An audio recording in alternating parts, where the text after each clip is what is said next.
12 বছর বয়সে মুহাম্মদ সাল্লাল্লাহু আলাইহি ওয়াসাল্লাম পিতৃব্য আবু তালিবের সাথে সর্বপ্রথম ব্যবসা উপলক্ষে শাম বা সিরিয়া সফর করেছিলেন।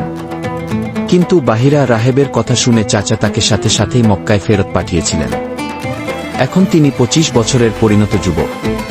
কুরাইশ বংশে অনেকে ছিলেন যারা নির্দিষ্ট লভ্যাংশের বিনিময়ে ব্যবসায়ে পুঁজি বিনিয়োগ করতেন, কিন্তু নিজেরা সরাসরি ব্যবসায়িক সফরে যেতেন না।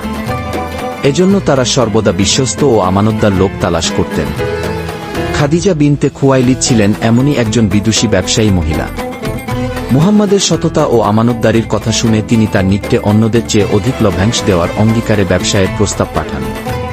চাচার সাথে পরামর্শক্রমে তিনি এতে রাজি হয়ে যান। অতঃপর খাদিজার গোলাম মায়সারাকে সাথে নিয়ে প্রথম ব্যবসায়িক সফরে তিনি সিরিয়া গমন করেন।